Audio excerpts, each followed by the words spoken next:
Wamempigia kweli? Ndio amepiga. Okay. Ndio huyu sasa. Clinton Ambujo, habari ya Kisumu, unatupata vizuri eh?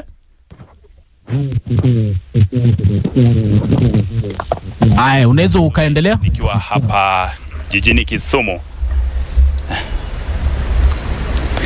Endelea Clinton. Uwanja wa mchezo wa Jaramogi Oginga Odinga hapa Kisumu, ama ukipenda Sports Ground, ambapo leo ikiwa zamu ya bunge la maisha Kisumu edition, tunao hapa wananchi wa tabaka mbalimbali tukitaka kuangazia masuala mbalimbali ya kuwemo usajili ya wapiga kura uliokamilika hapo jana. Nina wananchi hapa, vijana, wanadada na wazee pia, ambao tungependa kuzungumza nao tukijadiliana kuhusu mambo haya. Maybe ndugu, unaweza kutuelezea tu kidogo kwa mtazamo wako, usajili wa wapiga kura ulikuwa vipi? Na asante sana. Kwa majina naitwa Victor Omolo, hapa Kisumu najulikana kama Kero Molo. MCM tarajiwa wa Market Milimani Ward, Kisumu CBD. Asante sana kwa hilo swali. Kwanza ningependa kushukuru wale vijana ambao wamekuwa wakijitahidi kwa namna yote kuhakikisha kwamba vijana wenzetu wanatoka nje. Lakini naweza sema kwamba hatujafanya ile jambo jinsi ambavyo inafaa, kwa sababu ukiangalia yale namba ambayo tuko nayo kwa sasa hivi, bado tunahitaji kazi nyingi kabisa. Kuna wale vijana ambao walijitokeza pande zote za Kenya kuhakikisha kwamba vijana wenzao wanajisajili, lakini unapata kwamba kuna pia zile changamoto moja mbili ambazo zimekuwa kwenye hili swala, na labda hayo ndio naweza sema kwamba yamechangia kabisa kwa hii namba kukua chache. Pengine kwa maoni yako, umeridhishwa na idadi ya watu ambao walijitokeza kujiandikisha wakati wa shughuli huo? Mimi kama Kero Molo Victor siwezi kuwa nasema nimeridhishwa, kwa sababu tuko na vijana zaidi ya milioni 6 wale ambao wanafaa kuwa wako na kadi. Unajua sisi tunahubiri tuko kadi inamaanisha kwamba uko na kipande na uko na kura. Sijaridhishwa kwa sababu up to recently tumeona tuko na vijana karibu milioni 2 peke yake ambao wamejisajili. Tukiangalia hii, sidhani kama bado tuko pazuri. So tunatarajia ya kwamba tunaenda kuweka msimamo ama yale mambo ambayo tunaweza fanya ili hii namba at least ifike hata 5 million. So sijaridhishwa kabisa na hili swala. Katika eneo la Nyanza tunaambiwa kwamba takriban watu milioni 1 hawakuweza kujiandikisha kama wapiga kura, licha ya kuwa kwamba wako na uwezo wa kujiandikisha. Pengine ndugu, kwa maoni yako, unadhani ni nini ilisababisha watu hawa kukosa kujiandikisha? Anza na jina. Asante sana. Kwa majina naitwa Willy Otiende. Mimi ni mkazi wa Kisumu na pia mwakilishi wa vijana kutoka kwenye vitongoji duni, the ghetto, zile za slums za Manyata. Kwa hivyo nimekuja hapa kama mwakilishi wao. Nashukuru sana kwa hiyo swali. Ni kweli vile ambavyo umesema, turnout imekuwa low sana, sana huku Nyanza, na vijana sana ndio wale watu ambao hawajajitokeza kwa wingi kuweza kujisajili kwa kama wapiga kura. Na nikiweza kuongelelea kwa uchache yale mambo ambayo nadhani yameweza kuchangia hiyo namba kuwa chini, ni kwanza nadhani sisi kama vijana, kuna vijana wengi hapa bado wale ambao ningesema wamekuwa disengaged na siasa, bado hawajaweza kuelewa hii mchakato ambao tulikuwa tumeweza kuingilia sasa, end game yake ilikuwa gani. Kuna wale vijana bado hawajaelewa vizuri, hawana that access to information kuweza kuelewa that exercise ina entail nini na kwa nini tunaifanya. Hiyo inaweza kuwa kitu ya kwanza. Au ukiangalia bado tena engagement ya voter education pia imekuwa chini na IEBC haijakuwa conducted vizuri. Ukiangalia tena kitu kingine inaumiza vijana, kwa sababu vijana hawajachukua kura, ni kitu kingine inaitwa ID. Unajua huwezi chukua kura kama una ID. Ukiangalia juzi tumekuwa tukiengage na wasee wanafanya pale kwa Ministry of Interior, huduma pale, tunaambiwa bado almost 32,000 ID bado haijakuwa collected, na hiyo ni ID yenye bado ni ya vijana. Unaona? Kwa hivyo kwa wingi ukiangalia kumekuwa na mambo mengi yameweza kuchangia. Pia tumekuwa hii exercise imefanyika wakati wenye tumekuwa tuna experience extreme weather conditions. Umeweza kuona maji imeweza kukua noma. Kuna hata watu maji ilisomba ikienda na wao. So movement imeweza kukua ngumu. Ukiangalia tukiconsider wale watu wetu ambao wako na ulemavu, bado movement yao venye wanaweza kufika pale penye wanaweza kujisajili imekuwa chini kidogo. Kwa hivyo mimi na feel kama tunataka kuweza kupata venye tunaweza mobilize kura nyingi zaidi, kwa sababu tumesema 2027 tunaelekea sasa safari ya kupiga kura na kuweza kubadilisha nchi. Naam, ni kauli za baadhi ya wakazi wa Kisumu kuhusiana na swala nzima ya usajili ya wapiga kura uliokamilika hapo jana. Kaka, kulikuwa na dada, kulikuwa na mchakato uliokuwa maarufu Niko Kadi, uliokuwa kiongozwa na vijana kujaribu kuwarai vijana wajitokeze na wajiandikishe kama wapiga kura. Pengine kwa maoni yako unahisi kwamba mchakato huo uliweza kufaulu? Shukran. Kwa majina naitwa Linda Ugweno, mimi ni mkaaji wa Kisumu County na pia mimi nawania ile kiti ya Women Rep hapa Kisumu County. Asante kwa hiyo swali na umeniuliza swali vizuri, sababu mimi ndo mule anaitwa mobilizer wa Niko Kadi hapa Kisumu County. Na ningependa kusema tulijitolea sana sisi kama watu wa mobilizers, na vijana pia walijitolea, na tukafanya hile tungeweza fanya kama binadamu kuhakikisha kwamba watu wamejisajili na wameweza kuchukua kura. Ingawaje hatujaona kama ile idadi ya watu wamechukua kura imefika ile yenye tulikuwa tungependa kuiona. Kumaanisha hata baada ya ile mass voter registration kufungwa, bado tuko na kazi na tutazidi kuifanya. Nikipenda kuongelea moja wapo ya ile kitu yenye unapata hapa Kisumu imeleta hii uzembe. Unapata watu bado wanalia. Ule mwenye alikuwa kiongozi shupavu hapa Kisumu County mwenye alishatuacha anaitwa Right Honorable Raila Amolo Odinga, unapata bado watu wanaomboleza. So kama ni mtu ako na idea na kwambia mimi hata sio ni kama nitapiga kura hii election yenye inakuja, sababu hule mwenye tulikuwa tunampigia kura hata kuwa, na unapata hata ule hajachukua anakuambia mbona nichukue kura. Ni nani ule anaenda kumpigia kura? Kwa sababu ule mwenye alikuwa kiongozi wetu hapa Kisumu County hata kuwa pale kwa debe. So unapata hiyo pia imeumiza watu. Kitu ingine pia watu hawaamini IEBC. Ile kitu inaitwa mistrust ni kubwa kabisa. Unapata mtu anakuuliza mbona nichukue kura na kura itaibiwa. So hiyo ningependa kuweka kwa mlango ya IEBC, wazidi kuongelesha watu na kuimarisha watu na kuhakikishia ya kwamba hata wakikuja wachukue kura na wapige kura yao italindwa na matokeo vile wangependa kuona ndo vile itapaswa kukua. Mwisho nikisema pia unapata mtu anasema viongozi ni wale watu wanakuja kubadilika. Sasa hapo ndo tunazidi kuwahimiza, ndio ukuwe na ule kiongozi mwenye ungependa kukua, lazima utokezee na ufanye nini, uchukue kura. Na wale pia kuna watu pia wanataka wapewe pesa. Hapa kwa Kisumu tunaita yogo ama yuko jamna. Wangependa wapewe ile kitu kidogo ndo wakuja wachukue kura. Hiyo tumeona pia kama ni ile mojawapo ya kitu ambayo inafanya watu wanazembea. Lakini nikimaliza bado tuna roho na tutaendelea na hii mradi. Naam, bado tukiwa katika hilo swala la mchakato wa vijana wa Niko Kadi, ninawapa baadhi ya wazazi ambao pia pengine uweze kutuambia mzee, karibu, naomba usimame. Pengine uweze kutuambia kwa maoni yako mchakato wa vijana ya Niko Kadi, kwa mtazamo wako ulikuwa vipi? Ulifaulu ama haukufaulu? Anza na jina lako. Kwanza zaidi mimi naitwa Kandango Jared. I'm a senior citizen kwa hii town. Na tena nimeshukuru watu wa Radio Maisha kulete hii mkutano. Tumeshukuru. Kwanza kabisa sijaridhika na vile watu walichukua cards. Even though hata mimi nimechukua card tayari. Kwanza kabisa hakukuwa na nafasi ya kufundishwa. Na hiyo ilikuwa kazi ya IEBC. Pengine walichelewa kuingia kwa ofisi, ndio hiyo ilifanyika, ama iko kasoro zingine ambayo hata sisi hatujui. Na vile niliona watu wana njaa sana, watu wadogo hao wana njaa sana. Wakiona mahali wanasiasa naenda, wanafuata wanasiasa na nini sana, kwa maana hapo ndio watapata kitu ingine naitwa jamana. Pengine watu wengine wanajua hiyo jamana.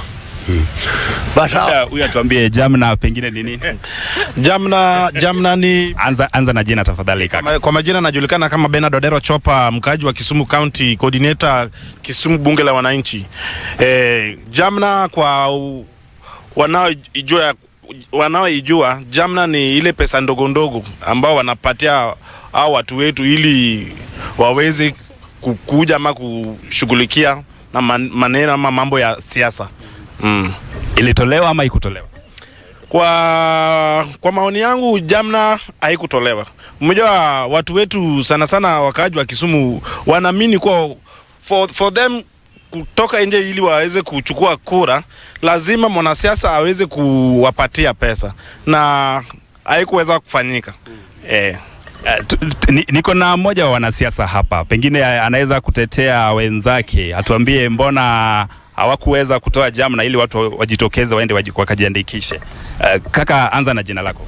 Mimi kwa jina naitwa Mang'ang'a, na mimi ni mkaaji wa hapa, na tena ni mmoja wapo wenye waliwania kiti ya Senate huko nyumani, na naweza changia kidogo kuhusu hii mambo ya Jamna, ile pesa ndogo ndogo yenye wanasiasa wanarushia wananchi ili kama motivation ya kufanya kitu kama kiti chenye kilikuwa kikiendelea ya voter registration. Sasa mimi kwa maoni yangu naona hiyo ni mtindo yenye inaletwa na wanasiasa ambayo iwezi dumu kwa muda. Tunafaa tu kuelezea wananchi ya kwamba ni jukumu yao ya kuenda kusajiliwa na wakue kwa mstari wa mbele wa kuchagua viongozi wazuri wenye wanaweza kuwatetea kwa a very long time. Sasa kama wanategemea wanasiasa wawapatie pesa, hiyo pesa yenyewe haiko kwa budget. Sasa hiyo pesa inatoka wapi? Na hizi ndio zinachangia corruption, ufisadi, na sasa hakuna huduma kamili kwa wananchi. Yeah. Naam, ni kauli za baadhi ya wakazi wa jiji la Kisumu ama ukipenda kaunti ya Kisumu, tukiwa hapa katika uwanja wa michezo ya Jaramogi Oginga Odinga ama ukipenda sports ground, tukizungumzia swala mbalimbali ikiwemo usajili wa wapiga kura uliokamilika hapo jana. Wameeleza kwamba kulikuwa tuna sababu kadhaa zilizosababisha shughuli hiyo kutofikia lengo haswa. Wamesema kwamba kuna swala la viongozi kutojitokeza na kuwarai wananchi kuweza kujiandikisha, kutokuwa na uaminifu kwa tume ya usajili wa wapiga kura ya IEBC, na vile kifo cha aliyekuwa waziri mkuu Raila Odinga ambaye alikuwa kigogo wa kisiasa katika eneo hili. Maybe vijana baada ya kujiandikisha sasa ni kupiga kura. Je, mko tayari kwenda kupiga kura? Labda tuanze na dada yetu hapa. Kwa jina unaitwa nani?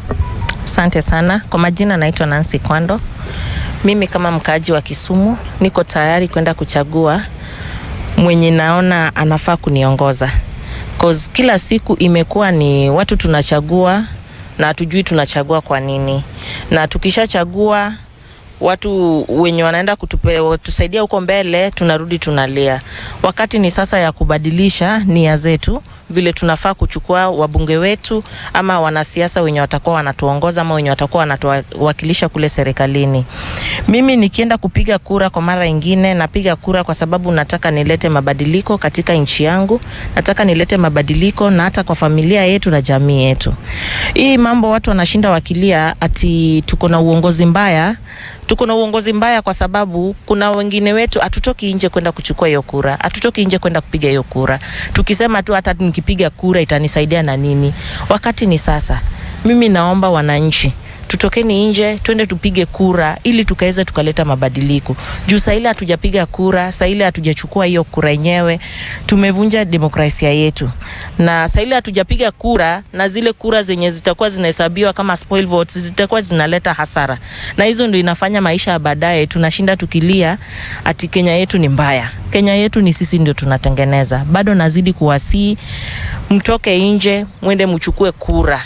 Na kwa wale wenye wanasema hii kura hakuna chenye itanisaidia, hizo ndo vitu inazidi kutuumiza kama inchi. Tutoke nje, twende tuchukue kura na tupige kura. Na pia ningezidi kuwahimiza wale wenye walichukua kura kitambo. Kuna mahali hapo nyuma walisema database from 2022 kwa wengine wao majina zao haziko. Ningezidi 2012 majina zao haziko. Bado ningezidi kuwasihi Wale wenye wako nyuma walipiga kura kitambo, usiassume ati hizi vitu bado iko tu kwa database yako, iko kwa IBC. Nenda confirm, enda angalia, kuwa shwari ati wewe pia bado ni mpiga kura, cause ni demokrasia yako kupiga kura. Asante.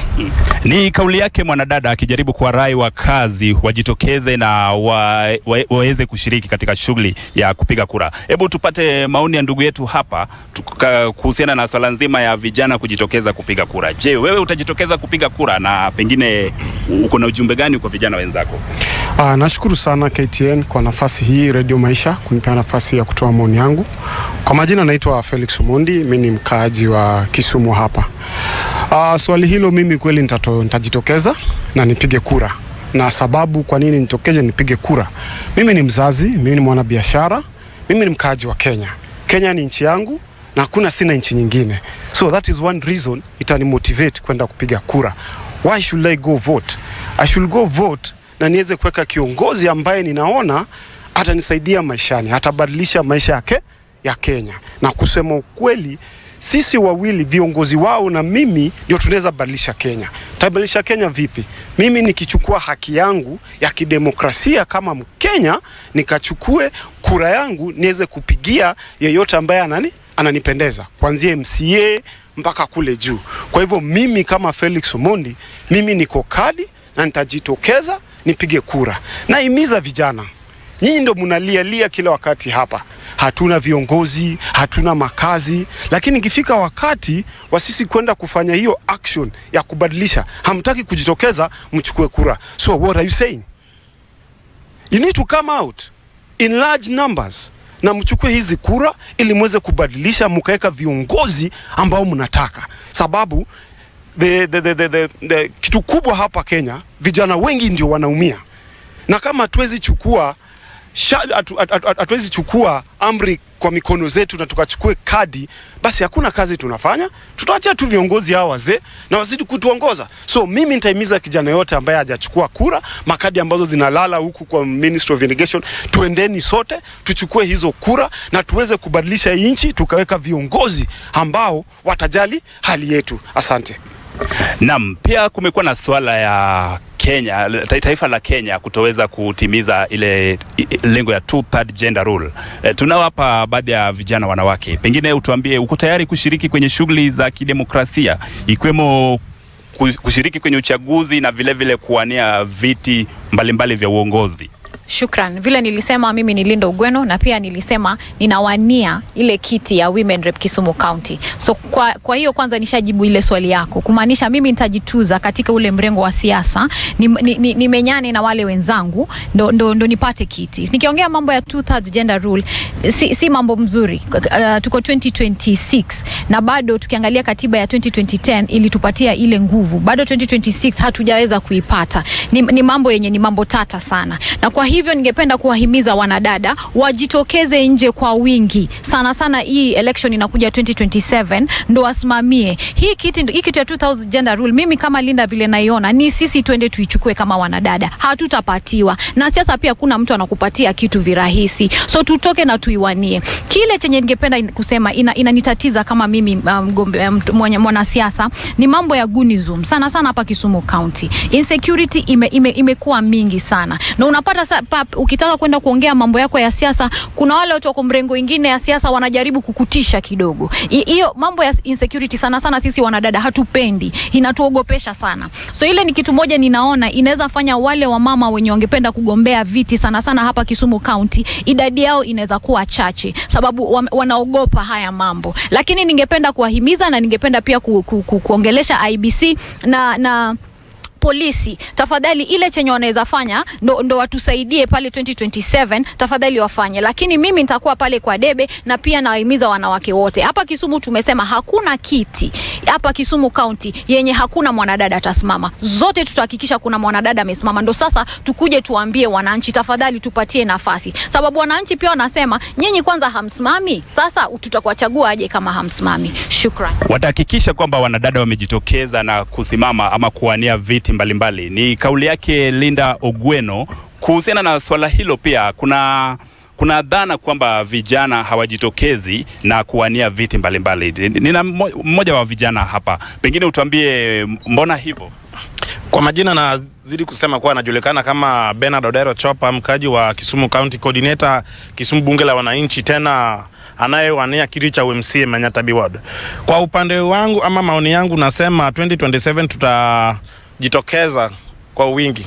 Tena tunasema the famous maintaining the status quo, kwa wale wakubwa ambao wamezidi kutunyanyasa, wamezidi kutupiga, wamezidi kutuambia kwamba bado sisi ni wadogo, sisi ni wachanga, bado hatujatosha kuongoza. Tunawaambia around 2027 mjitayarishe, na pande zote za Kisumu County kwa kila kiti vijana watajitokeza, na tunasema tuta campaign konde zote na make sure tumechukua hizo viti. Labda kwa maoni yako ni nini anachangia vijana kutojitokeza na kuwania viti vya kisiasa? Ya kwanza ni gunism. Sana sana kwa upande hapa Kisumu County tunasema gunism imechangia sana. Ya pili mambo na pesa. Mmoja vijana hakuna mahali wameweza kufanya, wameweza kuiba pesa ya serikali. Vijana wanajitokeza kwa sababu wameona kuna kagap mahali ambao wanataka waweze kuziba na walete uongozi nzuri. Sasa hizo maneno ambayo yanafanya vijana sana sana wanakuwa na changamoto sana. Naam, asante sana. Katika uwanja wa kisiasa kuna mjadala unaendelea sasa hivi ya one term, two term. Nataka niwaulize kila mmoja wenyu, one term ama two term? Tuanze na wewe ndugu. Hiyo swali ni a bit technical kwa sasa, lakini mimi nitalijibu hivi. Kwa majina naitwa Felix Omondi, mkaaji wa Kisumu. Mimi kwa sasa mambo ya one term, two term sitaiongelelea. Nitaiongelea huko mbele. Kwa sasa haja yangu najaribu kuangalia kiongozi mgani anajali Mkenya, kitu ya kwanza. Kiongozi mgani anajali mwanamke na anajali vijana. Hiyo ndio vitu naangalia ya kwanza. Alafu hapo mbele tunajua tutajigawa katika one term, two term. Hizi ni narratives ambazo kuna wanasiasa wanataka tubai. Lakini kusema ukweli hiyo itawasaidia wanasiasa. Lakini sisi wananchi tunabaki wapi? So kwa sasa mimi wacha niwachuje kwanza. Mimi siko one term, siko two term.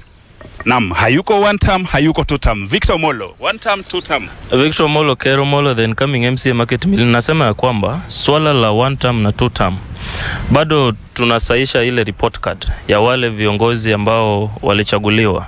Kuna wale ambao tumesaisha mpaka sasa hivi tunasema kwamba wao kazi imewashinda na kwamba wanaenda one term. Lakini kuna pia wale viongozi wachache. Unajua uliulizia swali nzuri sana la mbona vijana huwa wajitokezi kuangalia swala la kusimama kwenye uchaguzi. Mojawapo ya hayo maneno ni kwamba unapata vijana wanatumika vibaya kwenye taifa letu la Kenya. Vijana wamekuwa turned into bloggers, wengine unaosikia saizi wamepewa jina ya sangwenya. So vijana wengi sana hawana imani na wale viongozi wengi wamechaguliwa, kwa sababu ukiona only 7% ya wale viongozi ambao wanafanya kazi kwa sasa hivi ni vijana. Na wale 7% tumeona kwamba wanafanya kazi mzuri, they are being ranked as the best performing MPs, MCAs na hata governors. So tunaona kwamba kwa sababu tuko na asilimia kubwa pia sana ya vijana, wale 75% ambao wanakuwa led na 7%, tunaona kwamba watu wengi sana wanafaa kuwa one term, ili vijana wetu ambao wako na nguvu, ambao wako na akili, ambao wako na akili za teknolojia za kisasa waweze kuchukua uongozi. So watu wengi sana lazima waende one term, wachache kabisa asilimia kama 2 hivi tutawaruhusu wao waende two term kwa sababu ya ile kazi watafanya kwa hii muda ambao umebaki.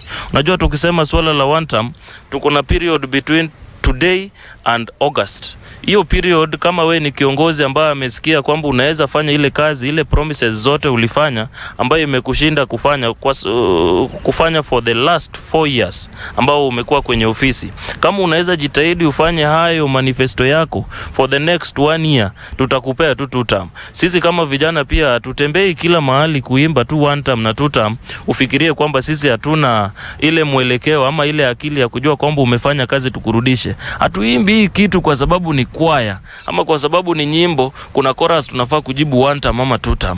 Vijana wameona kwamba kuna wenzao waliuliwa. Vijana wameona kwamba kuna vitu zao, mali yao ambayo imeibwa kwa njia moja au nyingine, na tutaamua kwamba hawa viongozi awarudi kwenye zile viti ili for the next 5 years our youth, our people wakuwe kwa ile njia mzuri ya kimaisha. Yes. Naam, ni hisia za wakazi hapa Kisumu kuhusiana na swala nzima ya iwapo ni one term ama two term. Wengine wanasema kwamba hawajafanya uamuzi bado. Wengine pia wanasema kwamba bado kuna muda wa kufanya uamuzi huo. Wacha nizungumze na wa mwisho kuhusu swala ya one term, two term. Mimi ni two term. Maybe sababu zako? Because siasa ni historia. Unajua wakati nilizaliwa I was born 82. I saw the government of Moi. Nikaona ya Kibaki nikiwa mkubwa. Niliona ya Uhuru 10 years. Na huyu pia tulimuona 2007 tukikampaign. So what is happening, wale ambao wako kwa opposition ukiwaangalia wanajiita opposition hao, wakora hao. Ukiwaangalia they don't have agenda. Ukiwauliza wao ni kama wanataka tu post. Mwingine anataka governor, mwingine anataka senator, mwingine anataka... Sasa wakipata hiyo governor na senator, nyinyi raia mtakuwa wapi? You understand? The consistency of politics. Politics must be consistent. It's a history. You understand? Sasa ndio sababu sisi wenyewe tunasema we know that's one reason. Another reason sababu tunasema two term. Ukiangalia what I've realized with this current president, Kenya watu hawaelewi, the government inakuwa run na programs. You understand? We have 5 year, we have 10 year, we have 20 year, we have 30. You understand? Na ni Kenya akisimama kwa gari akiongea, kuna vitu zingine huwa anaongea 10 years na watu wanadhani ni leo. A good example is SGR. Do you think he can build SGR within 2 weeks ifike Kisumu? Kusajiliwa na wakue kwa mstari wa mbele wa kuchagua viongozi wazuri wenye wanaweza kuwatetea kwa a very long time. Sasa kama wanategemea wanasiasa wawapatie pesa, hiyo pesa yenyewe haiko kwa budget. Sasa hiyo pesa inatoka wapi? Na hizi ndio zinachangia corruption, ufisadi, na sasa hakuna huduma kamili kwa wananchi. Yeah. Naam, ni kauli za baadhi ya wakazi wa jiji la Kisumu ama ukipenda kaunti ya Kisumu, tukiwa hapa katika uwanja wa michezo ya Jaramogi Oginga Odinga ama ukipenda sports ground, tukizungumzia swala mbalimbali ikiwemo usajili wa wapiga kura uliokamilika hapo jana. Wameeleza kwamba kulikuwa tuna sababu kadhaa zilizosababisha shughuli hiyo kutofikia lengo haswa. Wamesema kwamba kuna swala la viongozi kutojitokeza na kuwarai wananchi kuweza kujiandikisha, kutokuwa na uaminifu kwa tume ya usajili wa wapiga kura ya IEBC, na vile kifo cha aliyekuwa waziri mkuu Raila Odinga ambaye alikuwa kigogo wa kisiasa katika eneo hili. Maybe vijana baada ya kujiandikisha sasa ni kupiga kura. Je, mko tayari kwenda kupiga kura? Labda tuanze na dada yetu hapa. Kwa jina unaitwa nani? Asante sana. Kwa majina naitwa Nancy Kwando. Mimi kama mkaaji wa Kisumu niko tayari kwenda kuchagua mwenye naona anafaa kuniongoza. Cause kila siku imekuwa ni watu tunachagua na hatujui tunachagua kwa nini. Na tukishachagua watu wenye wanaenda tusaidia huko mbele, tunarudi tunalia. Wakati ni sasa ya kubadilisha nia zetu, vile tunafaa kuchukua wabunge wetu ama wanasiasa wenye watakuwa wanatuongoza ama wenye watakuwa wanatuwakilisha kule serikalini. Mimi nikienda kupiga kura kwa mara nyingine, napiga kura kwa sababu nataka nilete mabadiliko katika nchi yangu, nataka nilete mabadiliko na hata kwa familia yetu na jamii yetu. Hii mambo watu wanashinda wakilia ati tuko na uongozi mbaya. Tuko na uongozi mbaya kwa sababu kuna wengine wetu hatutoki nje kwenda kuchukua hiyo kura, hatutoki nje kwenda kupiga hiyo kura. Tukisema tu hata nikipiga kura itanisaidia na nini? Wakati ni sasa. Mimi naomba wananchi tutokeni nje, twende tupige kura ili tukaweze tukaleta mabadiliko. Juu saa ile hatujapiga kura, saa ile hatujachukua hiyo kura yenyewe, tumevunja demokrasia yetu. Na saa ile hatujapiga kura, na zile kura zenye zitakuwa zinahesabiwa kama spoil votes zitakuwa zinaleta hasara. Na hizo ndio inafanya maisha ya baadaye tunashinda tukilia ati Kenya yetu ni mbaya. Kenya yetu ni sisi ndio tunatengeneza. Bado nazidi kuwasii mtoke nje, mwende mchukue kura. Na kwa wale wenye wanasema hii kura hakuna chenye itanisaidia, hizo ndo vitu inazidi kutuumiza kama inchi. Tutoke nje, twende tuchukue kura na tupige kura. Na pia ningezidi kuwahimiza wale wenye walichukua kura kitambo. Kuna mahali hapo nyuma walisema database from 2022 kwa wengine wao majina zao haziko. Ningezidi 2012 majina zao haziko. Bado ningezidi kuwasihi wale wenye wako nyuma walipiga kura kitambo, usiassume ati hizi vitu bado iko tu kwa database yako, iko kwa IBC. Nenda confirm. Enda angalia. Kuwa shwari ati wewe pia bado ni mpiga kura. Cause ni demokrasia yako kupiga kura. Asante. Ni kauli yake mwanadada akijaribu kuwarai wakazi wajitokeze na waweze kushiriki katika shughuli ya kupiga kura. Hebu tupate maoni ya ndugu yetu hapa kuhusiana na swala nzima ya vijana kujitokeza kupiga kura. Je, wewe utajitokeza kupiga kura, na pengine uko na ujumbe gani kwa vijana wenzako? Nashukuru sana KTN kwa nafasi hii Radio Maisha kunipea nafasi ya kutoa maoni yangu. Kwa majina naitwa Felix Omondi, mimi ni mkaaji wa Kisumu hapa. Swali hilo mimi kweli nitajitokeza na nipige kura. Na sababu kwa nini nitokeje nipige kura?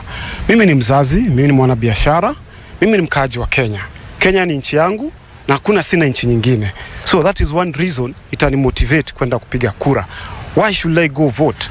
I should go vote na niweze kuweka kiongozi ambaye ninaona atanisaidia maishani, atabadilisha maisha yake ya Kenya. Na kusema ukweli, sisi wawili viongozi wao na mimi ndio tunaweza badilisha Kenya. Tabadilisha Kenya vipi? Mimi nikichukua haki yangu ya kidemokrasia kama Mkenya, nikachukue kura yangu niweze kupigia yeyote ambaye ananipendeza, kuanzia MCA mpaka kule juu. Kwa hivyo mimi kama Felix Omondi, mimi niko kadi na nitajitokeza nipige kura. Naimiza vijana, nyinyi ndio mnalia kila wakati hapa. Hatuna viongozi, hatuna makazi, lakini ikifika wakati wa sisi kwenda kufanya hiyo action ya kubadilisha, hamtaki kujitokeza mchukue kura. So what are you saying?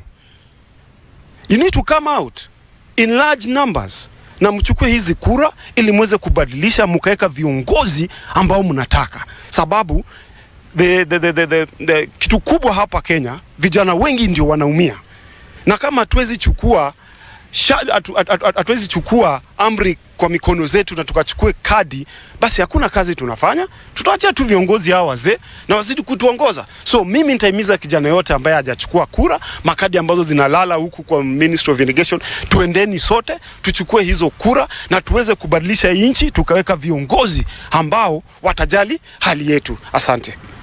Naam, pia kumekuwa na swala ya Kenya, taifa la Kenya kutoweza kutimiza ile lengo ya 2/3 gender rule.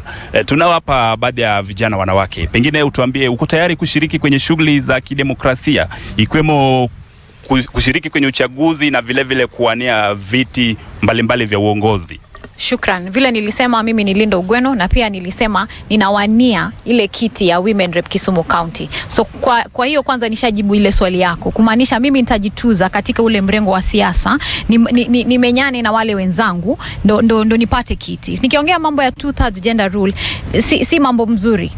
Tuko 2026 na bado tukiangalia katiba ya 2010 ili tupatia ile nguvu, bado 2026 hatujaweza kuipata. Ni mambo yenye ni mambo tata sana. Na kwa hivyo ningependa kuwahimiza wanadada wajitokeze nje kwa wingi. Sana hii election inakuja 2027 ndo wasimamie hii kitu ya 2000 gender rule. Mimi kama Linda vile naiona, ni sisi twende tuichukue kama wanadada. Hatutapatiwa. Na siasa pia kuna mtu anakupatia kitu virahisi. So tutoke na tuiwanie. Kile chenye ningependa kusema inanitatiza kama mimi mwanasiasa ni mambo ya gunism. Sana hapa Kisumu County. Insecurity imekuwa mingi sana. Na unapata ukitaka kwenda kuongea mambo yako ya siasa, kuna wale watu wako mrengo ingine ya siasa wanajaribu kukutisha kidogo. Hiyo mambo ya insecurity sana sisi wanadada hatupendi, inatuogopesha sana. So ile ni kitu moja ninaona inaweza fanya wale wamama wenye wangependa kugombea viti sana hapa Kisumu County, idadi yao inaweza kuwa chache sababu wanaogopa haya mambo. Lakini ningependa kuwahimiza na ningependa pia kuongelesha IBC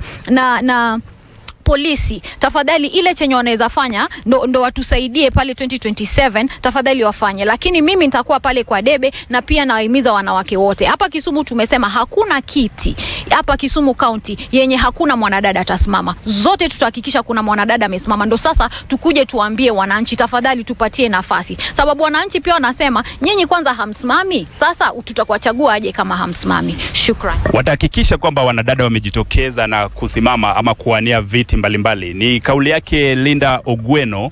Kuhusiana na swala hilo pia kuna dhana kwamba vijana hawajitokezi na kuwania viti mbalimbali. Nina mmoja wa vijana hapa, pengine utuambie mbona hivyo? Kwa majina nazidi kusema kuwa anajulikana kama Bernard Odero Chopa, mkaji wa Kisumu County Coordinator Kisumu bunge la wananchi, tena anayewania kiti cha UMC Manyata Ward. Kwa upande wangu ama maoni yangu nasema 2027 tutajitokeza kwa wingi. Tena tunasema the famous maintaining the status quo, kwa wale wakubwa ambao wamezidi kutunyanyasa, wamezidi kutupiga, wamezidi kutuambia kwamba bado sisi ni wadogo, sisi ni wachanga, bado hatujatosha kuongoza. Tunawaambia around 2027 mjitayarishe, na pande zote za Kisumu County kwa kila kiti vijana watajitokeza, na tunasema tuta campaign konde zote, na make sure tumechukua hizo viti. Labda kwa maoni yako ni nini anachangia vijana kutojitokeza na kuwania viti vya kisiasa? Ya kwanza ni gunism. Sana sana kwa upande hapa Kisumu County tunasema gunism imechangia sana. Ya pili mambo na pesa. Mmoja vijana hakuna mahali wameweza kufanya, wameweza kuiba pesa ya serikali. Vijana wanajitokeza kwa sababu wameona kuna kagap mahali ambao wanataka waweze kuziba na walete uongozi nzuri. Sasa hizo maneno ambayo yanafanya vijana sana sana wanakuwa na changamoto sana. Naam, asante sana. Katika uwanja wa kisiasa kuna mjadala unaendelea sasa hivi ya one term, two term. Nataka niwaulize kila mmoja wenyu, one term ama two term? Tuanze na wewe ndugu. Hiyo swali ni a bit technical kwa sasa, lakini mimi nitalijibu hivi. Kwa majina anaitwa Felix Omondi, mkaaji wa Kisumu. Mimi kwa sasa mambo ya one term, two term sitaiongelelea. Nitaiongelea huko mbele. Kwa sasa haja yangu najaribu kuangalia kiongozi mgani anajali Mkenya, kitu ya kwanza. Kiongozi mgani anajali mwanamke na anajali vijana. Hiyo ndio vitu naangalia ya kwanza. Alafu hapo mbele tunajua tutajigawa katika one term, two term. Hizi ni narratives ambazo kuna wanasiasa wanataka tubai. Lakini kusema ukweli hiyo itawasaidia wanasiasa. Lakini sisi wananchi tunabaki wapi? So kwa sasa mimi wacha niwachuje kwanza. Mimi siko one term, siko two term. Naam, hayuko one term, hayuko two term. Victor Molo, one term, two term. Victor Molo, Kero Molo, the incoming MCA Market Mill. Nasema ya kwamba swala la one term na two term bado tunasaisha ile report card ya wale viongozi ambao walichaguliwa. Kuna wale ambao tumesaisha mpaka sasa hivi tunasema kwamba wao kazi imewashinda na kwamba wanaenda one term. Lakini kuna pia wale viongozi wachache. Unajua uliulizia swali nzuri sana la mbona vijana huwa wajitokezi kuangalia swala la kusimama kwenye uchaguzi. Mojawapo ya hayo maneno ni kwamba unapata vijana wanatumika vibaya kwenye taifa letu la Kenya. Vijana wamekuwa turned into bloggers, wengine unaosikia saizi wamepewa jina ya sangwenya. So vijana wengi sana hawana imani na wale viongozi wengi wamechaguliwa, kwa sababu ukiona only 7% ya wale viongozi ambao wanafanya kazi kwa sasa hivi ni vijana. Na wale 7% tumeona kwamba wanafanya kazi mzuri, they are being ranked as the best performing MPs, MCAs na hata governors. So tunaona kwamba kwa sababu tuko na asilimia kubwa pia sana ya vijana, wale 75% ambao wanakuwa led na 7%, tunaona kwamba watu wengi sana wanafaa kuwa one term, ili vijana wetu ambao wako na nguvu, ambao wako na akili, ambao wako na akili za teknolojia za kisasa waweze kuchukua uongozi. So watu wengi sana lazima waende one term, wachache kabisa asilimia kama 2 hivi tutawaruhusu wao waende two term kwa sababu ya ile kazi watafanya kwa hii muda ambao umebaki. Unajua tukisema swala la one term, tuko na period between today and August. Hiyo period kama we ni kiongozi ambaye amesikia kwamba unaweza fanya ile kazi, ile promises zote ulifanya ambayo imekushinda kufanya for the last 4 years ambao umekuwa kwenye ofisi. Kama unaweza jitahidi ufanye hayo manifesto yako for the next 1 year, tutakupea tu 2 term. Sisi kama vijana pia tutembei kila mahali kuimba tu 1 term na 2 term, ufikirie kwamba sisi hatuna ile mwelekeo ama ile akili ya kujua kwamba umefanya kazi tukurudishe. Hatuimbi hii kitu kwa sababu ni kwaya ama kwa sababu ni nyimbo, kuna chorus tunafaa kujibu 1 term ama 2 term. Vijana wameona kwamba kuna wenzao waliuliwa. Vijana wameona kwamba kuna vitu zao, mali yao ambayo imeibwa kwa njia moja au nyingine, na tutaamua kwamba hawa viongozi awarudi kwenye zile viti ili for the next 5 years our youth, our people wakuwe kwa ile njia mzuri ya kimaisha. Yes. Naam, ni hisia za wakazi hapa Kisumu kuhusiana na swala nzima ya iwapo ni 1 term ama 2 term. Wengine wanasema kwamba hawajafanya uamuzi bado. Wengine pia wanasema kwamba bado kuna muda wa kufanya uamuzi huo. Wacha nizungumze na wa mwisho kuhusu swala ya 1 term, 2 term. Mimi ni 2 term. Maybe sababu zako? Because siasa ni historia. Unajua wakati nilizaliwa, I was born 82. I saw the government of Moi. Nikaona ya Kibaki nikiwa mkubwa. Niliona ya Uhuru 10 years. Na huyu pia tulimuona 2007 tukikampaign. So what is happening, wale ambao wako kwa opposition ukiwaangalia, wanajiita opposition hao, wakora hao. Ukiwaangalia, they don't have agenda. Ukiwauliza wao ni kama wanataka tu post. Mwingine anataka governor, mwingine anataka senator, mwingine anataka... Sasa wakipata hiyo governor na senator, nyinyi raia mtakuwa wapi? You understand? The consistency of politics. Politics must be consistent. It's a history. You understand? Sasa ndio sababu sisi wenyewe tunasema we know that's one reason. Another reason sababu tunasema 2 term. Ukiangalia what I've realized with this current president, Kenya watu hawaelewi, the government inakuwa run na programs. You understand? We have 5 year, we have 10 year, we have 20 year, we have 30. You understand? Na ni Kenya akisimama kwa gari akiongea, kuna vitu zingine huwa anaongea 10 years na watu wanadhani ni leo. A good example is SGR. Do you think he can build SGR within 2 weeks ifike Kisumu? Nothing like that. That is a program of 5 years from now. You understand? But vile namuona ako tu na ile zeal, ako tu na ile morale, and he's also very young. What he needs ni support. You understand? Alafu ni direction, tumpatie direction. Wale ambao wanamzunguka pengine wamemziba macho. So tumwambie tu, in politics there's no lie. In politics needs honesty. In politics needs accountability. You understand? Ni jinsi tu our youth pia walikuwa wanasema, unajua ukisema that you are going to change, you know, malizia na jina lako. Yes. Mimi naitwa Thadayo. Ukisema wewe youth that you are going to change country, inchi haibadilishwi na kuongea tu, kuongea. You cannot change a country with talking. Nilikuwa nangoja nione ile kura wamechukua, nikaona hawajachukua chochote. Because if Kisumu County for instance is 30,000, we have 7 subs county. Divide your 30,000 with 7 county, yeah, inakuwa 4,000 per county. What is that? Na nikienda kwa county yangu napata youths are over 20,000 of them. So mimi nasema I'm for 2 term. Because the current government, huyu, if we give him support, we know where he's going to do. Historical injustice ameshaanza kuona. Discrimination, sio ati the past governments ilikuwa ati wengine sehemu zingine za nini wanapata development kwa serikali na everything kuliko sisi. You understand? Naitwa Thadayo, I'm a civil society member, I'm a human rights defender. Naam, asante sana. Dakika ngapi? Naam, asante sana Thadayo. Pengine tusikie maoni ya kaka yetu hapa. Anaonekana tuambie jina lako ni nani na unasema nini kuhusiana na swala nzima ya 1 term 2 term? Kwa majina ni Willy Sotiende. Kwa majina ni Willy Sotiende, nilisema mimi ni representative wa Gen Z. Mimi nataka kusema hiyo swali ni muhimu sana. Na mimi nataka kusema kwa kwanza ni 1 term. 1 term kwa sababu gani? 1 term kwa sababu ya kina Albert Ojwang, 1 bat kwa sababu ya kina Baby Pendo, kwa sababu wale mataya wote wa Gen Z pricing. 1 term kwa sababu ukiangalia education system venye iko saizi ya favor young people. imekuwa ni imekuwa commodified, imekuwa ni kitu yenye wale ambao wako na pesa pekee ndo wanaweza afford. Same to healthcare system, the same.